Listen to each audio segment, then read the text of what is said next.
in the land of grills. Are you in the market for a portable charcoal grill? Folks, I've got 10 of the most popular ones on the market today, right here in the land of grills. We're going to go through each one. We're going to talk about how they work. We're going to talk about price. We're going to talk about convenience. We're going to talk about portability. And in the end, I'm going to tell you which one of these would I choose. Gonna be a good one. Let's get started. All right, let's get started here. Now, I did do reviews on every single one of these grills. I'll leave those reviews if you want to see something more in depth on each one of these down in the description. We've got three grills here represented by the same company. That's Weber. You've got the Smoky Joe there. You've got the Jumbo Joe there, and the Weber Go Anywhere there. They have been modified. Tom Horseman, you two have done that. There's two represented here from Char Griller. We've got the Char Griller Side Box, and we've got the Char Griller Acorn Junior. We also have a ceramic grill here. We have the Oklahoma Joe's. We have an Old Smoky, the medium size, and that's 14-inch. And then the most expensive of this whole bunch right here is the PK Go, which comes in at $400. Let's start getting a little bit more in depth. Talk about sizes, talk about price, talk about, I've used every single one of these grills, so I can tell you myself what I think and how they. All right, let's go heaviest to lightest.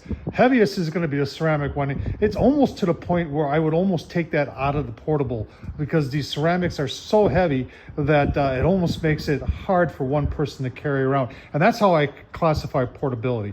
If you can carry it around somewhat comfortably by yourself. Of the lightest, no doubt about, the Old Smoky is definitely the lightest. All right, so what are they made out of? Majority of these are made out of steel. We've got double insulated steel right there. We've got steel, Oklahoma Joe steel. We've got a porcelain coated enamel of the SNS, that's their Traveler, and of the Weber products right there. Ceramic, and then aluminum, like aluminum tub, and then obviously the Old Smoky is like a coated metal. We're talking about square inches of cooking space. The smallest is obviously going to be that Kamado. I'm almost to the point right now in this comparison where I'm throwing that out. So in my opinion, not very portable, heavy, and it's got a small cooking space. So away you go. All right, next up, we're going to be talking about weight. Obviously, I've talked about the Old Smoky being the lightest of these. Now, this is the smaller one, the 14-inch. They make an 18-inch and they make a 22-inch. And based on the weight, all three of those could be very portable. There's one problem when it comes to portability. You're going to be outside. If there's any sort of wind, these lids, and I've modified this grill, these lids don't stay on so well in the wind. They don't lock in as well as like the SNS would, or the Weber would, or the Char Griller, which is hinged along with the PK, the Char Griller, and the Oklahoma Joe. As much as I like the Old Smoky, folks, and I tell you what, it's the cheapest ones here when it comes to price. I think that one right there goes for $35. If you're looking for something, it does work, but when it comes to portability and longevity, oh, that's not going to be it. Sorry, Old Smoky, you're gone. All right, this gets more difficult as time goes on. But I tell you what, let's take a closer look at the Weber Go Anywhere. All right, let's take a closer look at the Weber Go Anywhere. This is, there's actually a cult following. I shouldn't even say cult, but this is very popular, and especially like in Australia. There's people who do modifications. There's, I've seen some risers that'll put on that raise it up to like here. And I've seen guys that have rotisseries on theirs, and it's really cool. And I've got a couple right here that one of them you take off the grate and it fits in there, and gives you, you know, indirect cooking. And then this is where the grease comes out. And some also guys out there that are building like charcoal grates for the sides or for the end for indirect cooking. I've done a few modifications myself to it. One of the things that I struggle the most with is the venting on here. You know, it's obvious what the top vents do, but these goofy vents down here on the side are just, it's just hard to manage, in my opinion. It's on both sides. Ultimately, it does work, but when it comes down to indirect, it struggles a little bit, in my opinion. I know people are going to argue with that. Direct cooking, as far as portability and camping and all that, I think we should put this back and take a look at another grill. All right, let's talk about the Weber Smoky Joe. There's another grill where there's kind of a cult following for it. A lot of people talk about this was their first charcoal grill. And you go to a ballpark today and you see people tailgating with these grills. It's great for dogs and burgers. You do modifications, all sorts of modifications they can do. That you can see I've done one with a stone that I've made an indirect, and I've used it and it has worked. Although compared to the Weber Go Anywhere, I think the Weber Go Anywhere is a little bit more versatile. So when it comes to the Weber Smoky Joe, I'm sorry, folks, you may disagree.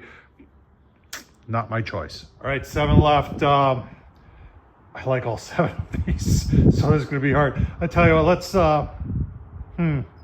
take a look at the Char Griller side box. All right, Char Griller side box, all steel, heavy duty, really meant so those legs come off and you put it on the side of another Char Griller grill to turn it somewhat into an offset. But they sell it separately and you can use it as a portable grill. It's got cast iron grates on the inside. It's got a removable charcoal tray, which, by the way, lets air in. It doesn't seal up so good. So it's a good addition, but it also hampers.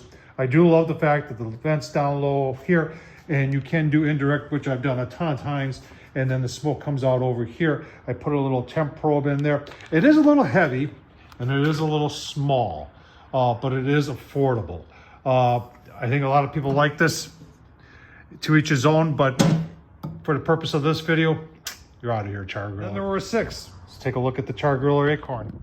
All right, the Acorn Junior, this is a classic right here. It's got a good following. Its bigger brother, the large one, has a large one, and I've had them all. I've got the Auto Kamado also. They work very well. They're very affordable. They're by Char Griller. It's double wall insulated. You've got cast iron up here. You do have, you can get a stone for it right there, so you can do some indirect, and I've done them both on there.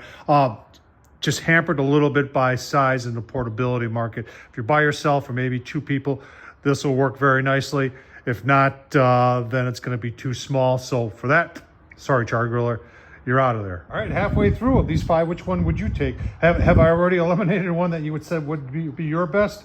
Comments down below. Let's, I tell you what, let's take a look at the PK Go. All right, the PK Go is next. $400. That's what sticks in my head. This is aluminum. A lot of people are going to say, you buy this, you're paying this once. It does have, even the casting is integrated into the hinges right there. That is a weak point though, but I haven't had any issues with it. On the inside, it does allow you cast iron though.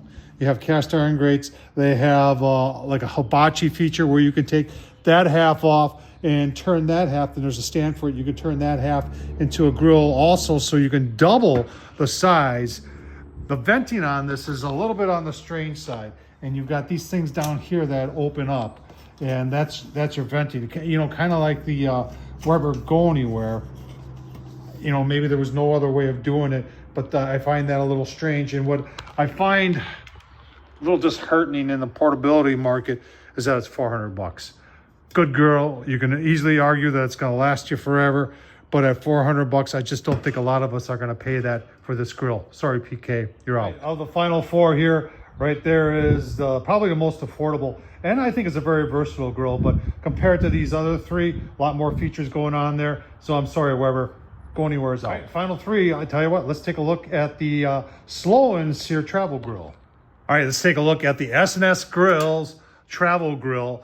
This is a lot like, you know, you could call it almost exactly like the Weber Jumbo Joe. It does have some upgrades that they did here, and they put a temp probe on the front. They've, you know, if you add the whole bundle in there with their charcoal basket and the grease catch right there, you know, now you're probably going to be talking a little over $300 for this whole setup. Without those 2 in there, this thing is like almost $200. Sometimes it goes on sale for less than that compared to the Weber Jumbo Joe, which is like right around $89. But this has got the gauge. It's got the ability to put a temp probe. You can see on the side there. They do have a different ash type catcher, and not really an ash catcher, but vents on the bottom that allow more oxygen up, so things can get hotter. One of the things that bothered me from the very beginning was the build quality of this. It's just, you know, It's just not, you pick it up, you look at how the legs are assembled and all that, and the way the sweep works. It's just for 200 bucks. I'm sorry, Sloan's here. I used to love your stuff, but I think, well, I'm not going to say what I think, but you're out. All right, we're down to the Weber Jumbo Joe, the Oklahoma Joe's Rambler. Let's talk about price of both of them.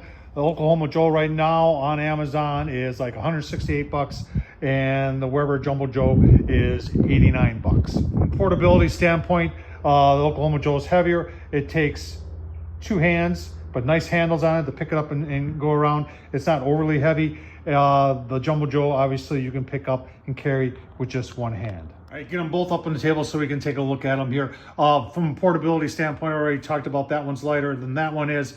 2 hands are needed to move that one. You need 1 hand to move this one. Prices, this is more than that. However, if you modify this grill, and I have, and you want to do indirect cooking, chances are you're going to go with that Sloan sear that we just looked at. That's on the Chavo kettle, and it's on this grill too, and that would bring it up to actually a little bit more than the Oklahoma Joe. Inside of these grills on the Weber, you've got a grill grate that's just steel. You've got cast iron on there, but that does add to the weight. You have the ability to adjust the charcoal basket, which is made out of stainless steel, to raise or lower it to get it closer to that, which I think is really cool. Ash management, which from a portability standpoint, especially if you're out in the woods, the ash just falls down into that tray, and believe me, it blows. If it's windy, it blows all over the place. Whereas your ash management on the Oklahoma Joe is in a pan down there and is a lot more manageable than it is on this grill. On the inside of the grills, you got a little bit more head space, actually about 4 more inches of head space on the Oklahoma Joes than you do on the Weber. You can see I've done some updates to the Weber where I've added this handle, I've added that temp probe and that down there. This came with a temp probe, although I don't like where it is. It's up too high. But I did add one down low by where the grill grate is. So if you're in direct cooking, you can see what the actual what the actual temp is. All right, it's decision time. I think a lot of you are thinking I'm going this way. Yeah, you know what? You're right. Weber, you've had a great idea.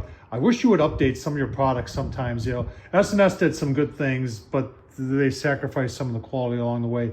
And a lot of people argue that the Weber quality is not what it used to be.